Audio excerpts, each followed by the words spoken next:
première conférence de presse du chef de l'État à ce sommet du G20. Bonsoir Thierry Arnaud, vous êtes sur place à Cannes. Que faut-il retenir des déclarations du chef de l'État ? Eh bien, écoutez, d'abord l'évidence, c'est-à-dire qu'elle a été presque dans son intégralité consacrée à la question de la zone euro et à la Grèce en particulier. Ça n'est naturellement pas une surprise, mais il a été question que de ça, à part quelques mots sur une relance concertée et puis la présence de Bill Gates à ce sommet du G20 pour parler du financement des pays en voie en développement. Et puis une deuxième chose, finalement, qui est assez frappante, c'est que même si la situation reste très difficile, Nicolas Sarkozy l'a dit à plusieurs reprises, même si de nombreux problèmes restent à résoudre, eh bien, on peut dire globalement quand même que la tonalité du président de la République ce soir a été beaucoup plus positive que celle d'hier. Et la principale raison, la première raison, eh bien, c'est l'évolution de la situation en Grèce. On écoute Nicolas Sarkozy tout de suite à ce propos. Les choses progressent, que nous suivions bien sûr la situation avec beaucoup d'attention.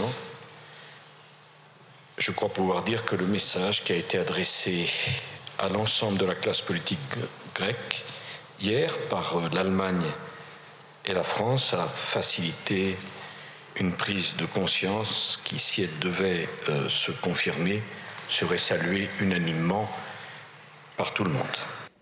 Et Nicolas Sarkozy de préciser que cette prise de conscience s'est manifestée de deux manières. D'abord par une sorte de ralliement de l'opposition, d'une partie en tout cas de l'opposition grecque à la cause européenne. Et puis ce fameux discours que l'on a entendu tout à l'heure pour partie sur BFM TV de Georges Papandréou, le Premier ministre grec, devant son Parlement. Et très franchement, on aurait pu avoir l'impression par moment que le script de ce discours avait été rédigé par Nicolas Sarkozy et Angela Merkel eux-mêmes, tant il semblait reprendre à son compte des arguments que le président français et la chancelière allemande avait développé quelques heures plus tôt, en particulier en soulignant que l'avenir de la Grèce était de toute évidence au sein de la zone euro et que le référendum n'était pas du tout une certitude dans l'hypothèse où pourrait émerger au cours des prochaines heures un consensus politique en Grèce. Alors ce consensus, il n'est pas là encore, naturellement. Et par ailleurs, vous avez entendu Nicolas Sarkozy dire que de son côté, de leur côté, les autres pays de la zone euro ont encore beaucoup de travail à faire et qu'ils vont s'y atteler encore tout à l'heure, a-t-il dit, après le dîner des chefs d'État et de gouvernement ici à Cannes.